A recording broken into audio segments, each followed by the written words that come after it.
Okay, so I want to show you around our new building here, because we've only just recently finished it, and we're going to have it open for the first time for Megaphonics. So yeah, I just thought it might be interesting to have a look around. So this isn't necessarily going to be much of a car video, it's more going to be of a building where you put cars in kind of video, if that makes sense. Anyway, come in.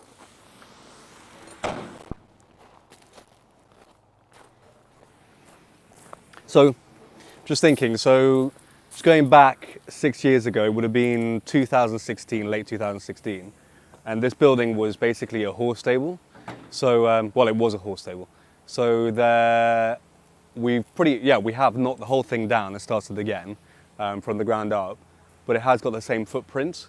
I'm not going to bore you with it too much, but effectively the council wanted to keep the same footprint and the same roof line, all that kind of interesting stuff. But it was all covered in asbestos and concrete breeze blocks. It looked nothing like this. I mean, like I say, it's been really torn down and started again. And so the idea was for it to fit into its setting, like we're a very rural setting here, and for it to have like a vintage feel, a very function over form kind of feel, so which is in keeping with Porsche, because they're all about function over form, right? So anyway, so I wanted a huge amount of glass, a bit of an American warehouse style feel, so we've gone with this criddle style glass. And the idea was with the pedestrian door, I wanted to feel like it was floating within the space. So there's basically all glass all the way around the door itself. So this is the pedestrian one. And the idea was, again, it would feel like a bit like a vault. So these are basically just steel doors. I spent a lot of time designing these. So you've got like a margin here with the rivets. A lot of time was spent picking the right size rivet to make it look right. But yeah, so that's these doors. And then here we have the doors for cars to come in. So these are big bifold doors. A similar kind of vibe. They've got the rivets and the thick plates on the side. And then we've got a herringbone floor, just to give it a bit more texture. Yeah, the brickie wasn't so happy with me when I picked that, because there were simpler ways of doing it, especially when it came to having these tiny little triangles, for example, set in into the space. But I think it looks great, and fingers crossed, people do too, I guess. So yeah, come in. That's enough on the outside. So the inside of the building, again, like this building was effectively a horse stable. So all of this side was closed off because it was asbestos. Well, it was covered in asbestos sheeting, which was quite a task to take off. The guys had to show up in full hazmat suits, breathing apparatus, the whole thing, because it's obviously quite a toxic thing. So that was quite a X-Files kind of moment, I guess you'd say. But yeah, so there were horse stables basically all along here. And there was another beam, another one of these here as well, which we had to get rid of because otherwise it would have closed off the space quite a bit. And yeah, pretty much straight away I knew what I wanted the building to look like and how I wanted the building to feel. So you've effectively got 4 different spaces within here. You've got the main ground floor here, and then you've got one pod, or glass cube as I call them, up here, another one here, and another one here.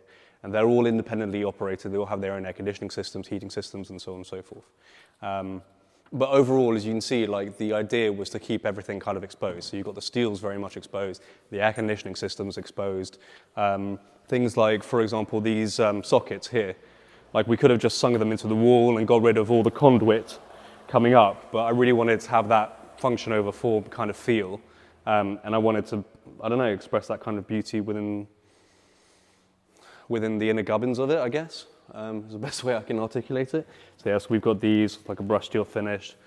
And then the trick with the building is I didn't want it to look pretentious. So there was a temptation to start going with like copper fittings and this kind of more glamorous kind of feel to it. But then I thought it'd be a little bit over the top and a little bit pretentious, and I really wanted it to be function over form. So there was a delicate balance in between finding things that were aesthetically really pleasing, but not going too far and it becoming a bit of a, I don't know, a bit too much, a bit too glamorous, a bit too fabulous, in inverted commas. So yeah, and then these light fittings I found on Etsy, they came in from the US, and I thought they were perfect for it. They're kind of this kind of warehouse style feel. So that's cool, it's kind of caged light. And then underneath it we'll put different artwork when the building is fully tenanted with its new tenants, and it has its final use. So for Megaphonics, for the event, I'm going back and forth in no particular order here, but for Megaphonics, the building will be open. We'll have some artists in here. There's one artist, a painter, there's another one who's a sculptor, and there's another one as well. And then on the ground floor, we'll have loads of cars exposed as well on display, so that'll be cool. And what else? The space is designed so that it's kind of very multi-purpose. So you can bring cars in, you could bring in lots of other things into the space without giving away too much of what this building is eventually going to have in terms of its use. The floor boxes are all networked up, they all have electricity, so they're all there, so depending on the function of the space, we can mix things up. There's a projector screen over here, and then the projector screen, the projector's over here, and the screen itself just comes down from this overhang. And then up above, you've got an annex in between the two glass cubes. And what that allows you is to have like a speaker in the middle, with a projector underneath, being able to do a presentation, an auction, lots of different things. So you've really got a lot of flexibility within space. And there's a sound system as well that goes alongside that visual aspect, I guess, or that visual presentation aspect of it, I guess. So the idea also with the glass cubes was I wanted it to feel like it was overhanging. So we've got this overhang on the mezzanine, just to make it feel like it was, what's the word I'm looking for? I don't know, counterweighted, or it feels like there was a bit of an overhang there is the best way I guess I can describe it. So yeah, and then the big elephant in the room, which took a lot of time, was this copper wall. So the whole wall was 3D scanned. And then all of these came in basically panels. So each panel was numbered to the wall and would fit perfectly with the other ones. So there was no cutting on site, none of the sort. And so what it is it's basically copper that's been oxidized and brushed, and every single one is different. And then they're glued down on pieces of wood and then onto their final planks or boards that would eventually go up on the wall. But yeah, I just think it gives it an amazing amount of texture, amazing, really cool texture. When the light hits it, it's absolutely awesome. I don't like, generally speaking, feature walls. I think they're a bit Llewellyn Bowen, not to insult what he does, but yeah, but I think on this scale, a feature wall does work. I think it's when they're done on a very small scale where they can look a bit naff. So yeah, so that was that. And then the idea was to have a shadow gap. So we've got these shadow gaps everywhere. And what's quite interesting is because of the texture of the wall, it actually looks like it's not necessarily straight, but it actually is. So yes, you've got shadow gap there, you've got shadow gap all around the edges everywhere.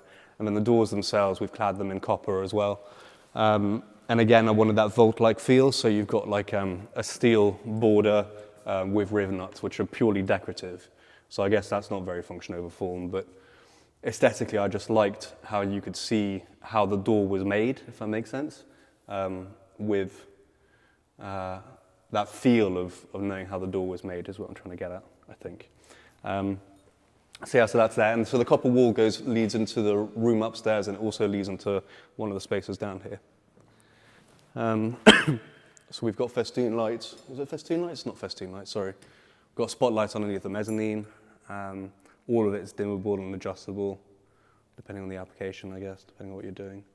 And then in here you've got one of the rooms.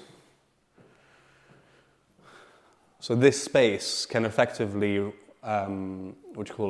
this space can effectively run completely independently of the other spaces in terms of air conditioning, heating, networking, and all the rest of it. And again, you've got the copper wall at the back of it, the exposed, air conditioning system there as well. So that's this space. Oh, and they're also, soundproof. So whatever's going on in the other spaces doesn't interrupt what's going on in there. And then these are the bathrooms. Now bear with me, it feels a bit strange showing you my bathrooms or showing you the bathrooms, but a lot of time and effort went into these. And I think they turned out quite cool. So I'll show you those as well. So for these doors, we did the same kind of thing. They're also like a steel-clad door with a steel border, but this time painted the teal color to match in with everything else. I spent a bit of time trying to figure out whether I wanted to do the rivet nuts in silver to match everything else, but actually that ended up being a bit too much, and it dulled it down doing it that way. And I liked the exposed lintels. That was deliberate as well, obviously. And the brick, actually, while I'm here, is a reclaimed brick. Actually, no, it's a fake reclaimed brick that came in from Belgium. I think that's where I found that supplier for that one. And it just is more cost effective. But the way they do it is they chuck it in a type of tumble dryer, from what I understand, and they basically knock into each other, and it gives you this kind of reclaimed finish. But you would never know. Well, at least I wouldn't. Some of you out there might do, but there you go.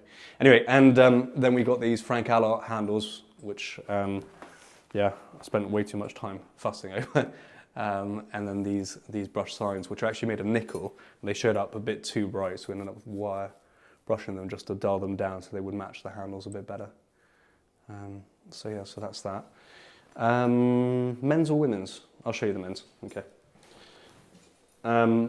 So I was in New York, I think I don't know, it must have been 15, 20 years ago or something, and I saw this floor in the hotel that I was staying at, in the bathroom in the hotel I was staying at. And I just love the effect, because what it does, the effect is that it looks like a weave. It looks almost like a basket weave. And the way that it's done, the secret to that is actually to use black grout, not white. So that's what you've got. And they're not individually placed, they actually come in sheets, which the tiler was really happy about. And then we've got a granite border all the way around, and then granite top as well over here. Yeah, fussed over the hardware for the sinks as well. And then you've got these tanks over the urinals, which are catchpole and rye. And again, they're just very traditional, very simple, but it's just the finer details, basically, I guess. And then we've got a wood paneling, which is really, really simple. It's just an MDF. It's nothing special, really. But it's all in the detail work, so there's bead around it. This was all handmade on site by Sam, the carpenter, who's absolutely amazing at what he does. And then it was just painted, effectively. Yeah, painted in teal. And then here is the loo, which I think of more of a throne, really. I just wanted, a lot of loos, this is going to sound silly, but a lot of loos are just a bit uncomfortable, and they're kind of an afterthought and this, that and the other, and actually I just wanted to put a bit more effort into it and make it a comfortable place to, I don't know, contemplate, I guess. That's probably the best way to put it. So again, we've got another catchpole and rye tank up here, all Frank Cassidy hardware all over the doors, same with the loo roll holder. Here for the chain, we put a little holder, I guess is the best way to describe it, so they will stop it banging around and making marks on the wall. Just little things like that. Yeah, and like I said, a proper throne, a proper big loo seat, which, yeah, which is good. So that's that one. Oh yeah, and then hand dryer, brush steel, just filling with everything else. And then I've got a backing plate off the back, which very importantly needed a flick above at the very bottom, so it would miss the top of the granite and you wouldn't end up with water sitting there, because with wood panels obviously you needed to have a backing plate, otherwise you'd end up with the wood warping and all the rest of it in no time at all. So yeah, so that's pretty much it. I won't show you the ladies because it's pretty much the same thing. Well, actually, okay, fine, we'll have a quick glance, but yeah, it's pretty much the same thing. It's a little bit brighter in here actually. That makes me think we need to adjust the dims on the other one. But yeah, there's still the Matic man to come in and do his thing, but yeah, you get the picture. So yeah. And on the, I'm just thinking about it randomly again, I'm just going to and throwing, so you have to forgive me that there's no particular order to this video. But here we've got just a wood floor, simple wood planks that run all the way through the building. The direction of the wood planks is by design. The idea was that you're coming through these main doors anyway, and I wanted to run through and kind of disappear underneath the copper, and that's why you've got a shadow gap at the bottom of the copper as well. So it just, it runs all the way through the building and just basically dives underneath the wall. Right, should we go upstairs? Have a quick look upstairs. So the staircase. So you'll see there's a little gap on the wall there. That's by design to make it feel a bit more airy or breezy. These panels are in here temporarily. These will come out, and effectively that will allow light through it. And then these are going to be glazed with the small pane glass you've seen everywhere else in the building. But that's not going to be done in time for Megaphonics, sadly. So instead of trying to hide the fact that this is not finished yet, because we've got to put something there for safety, obviously, we're going to leave it very much exposed and very much, we're not going to try and hide it. I think one of the worst things you can do is trying to hide something. So, I mean, at one point we were thinking of putting like a wooden panel and just painting it teal, but then I think people would be like, is it finished, is it not finished, blah, blah, blah. So I thought, well, let's not try to hide it, you know, it's not finished, it's okay, it's cool, it's fine. So we're just gonna put simple chipboard across it, and then we're gonna stamp it with under construction or to be glazed or something. But that way there's just a kind of honesty to the fact that it's not finished, and people won't think that it's potentially finished when it's not finished, if that makes any sense. But yeah, anyway, so that's enough about the stairs. Here we've got another door that allows the final occupants to access these spaces up here without having to go through the ground floor necessarily. So yeah, all of this will be glazed. And then you've got your annex up here with a nice view. So yeah. And we just wanted this building to be very, very bright. I mean, I've put on the lights here just to show you. I mean, the wall lights and this, that, and the other. But like, it's a grey overcast day today, and there's so much light that comes through. And that's because the secret was really, well, no secret, but getting as much glazing as possible. So that whole corner is glazed. And over there on the right side, actually, the glazing is behind the pillar. The idea being that the glass would feel like it's floating around the pillar, if that makes sense. And it was really important to me that the glazing goes all the way right down to the floor to make sure you get that inside out kind of feel to the building. So there's no limitations. There's very little barrier, if you see what I mean, between the inside and the outside. And if you can imagine the space full of cars and the outside full of cars, then effectively there's a way of, there's a feeling of bringing the cars in and the cars out, and there not being much of a barrier between the cars apart from the glazing itself, if that makes any sense. So yeah, and then, yeah, so this is one of the other rooms, and you can see the copper at the very end there, again running through the building. And here we've done the same thing, so we left very much everything exposed, all the air conditioning, the sockets on the wall, that kind of thing. Here I've gone with like a herringbone finish on the floor, so just something different, a bit differentiator. And you've got plug sockets on the floor as well. Again, here the glazing is soundproof as well, so whatever's going on in different spaces doesn't interrupt what's going on up here. And then the big thing here is this air conditioning vent. And this air conditioning vent actually supplies cold air to the main space on the ground floor. And the original way of doing it was to have it on the other side of the glass. So the original thing was to have this duct on the other side of the glass, because it is cooling that space down there, not where we are here. But in doing that, it would have lowered the ceiling from down there, and you wouldn't have got that same feeling of height.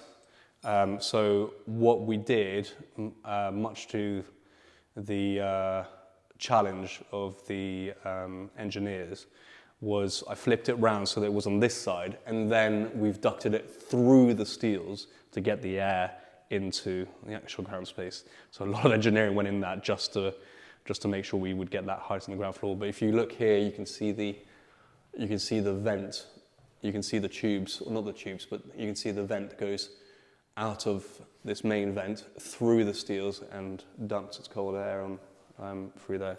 So that was quite an engineering challenge. But an interesting one and a good one. And I think the result is that we haven't lowered the ceiling in the main space down there, which is really the heart of this building. So yeah, so that's this space here. Little switch, again, that I found on Etsy. Just a cast switch. Spent a bit of time working out the wiring routes for that. And then the vent goes through this panel and into the final room, which is this one here. So yeah, so like I say, these rooms will be filled with like different things. So we've got an activation downstairs with lots of cool, amazing cars for Megaphonics, and then up here we'll have some artists. So in this one we've got John Stevenson, who is a really, really cool artist who does it all on canvas, and in the other one we've got Benedict Radcliffe, who's a wireframe sculptor who does some super cool stuff as well. And then, while we're on the subject of artists and trade stands in effect, there's the trade paddock where it usually is out there, which will have another batch of 30, I think it is, traders, which is the busiest we've ever had it. So that'll be bursting at the seams. So yeah, that's pretty much it. That's everything about this building. yeah, the idea, like I say, overall was function over form, a lot of glazing, a lot of light, keeping it not pretentious and keeping it very real. So that's pretty much it. I don't think there's anything else I could possibly ramble on about. I hope the video was of some kind of interest. Yeah, so that's the building finished. I've got to say, like, you know, it's the effort or the culmination of so many people coming together. There are some really, really talented people that I've worked with to create this space, from the chippies to the sparkies to the plumbers and everything else in between. It's really been a joint effort and a labour of love for us all. So that's it, that's this space. It's going to be open for Megaphonics, which we're super excited about. I just want to see the space live and breathe after like 6-7 years of building this, you know, what's called going through all the hoops that you need to in order to get a space like this up and running, or a space like this built. To see this place breathe with like people and Porsches and the things that I absolutely love and the things that hopefully you absolutely love too, will be just absolutely awesome and make it all worthwhile. So I suppose this is just a signing off where I'm just saying thank you very much, you know, to everyone that made this space possible, to everyone that supported us, and I really, really look forward to and hope to see you on the day, on the 13th, and I hope that you'll enjoy all the activations that we've got inside the space. Cheers.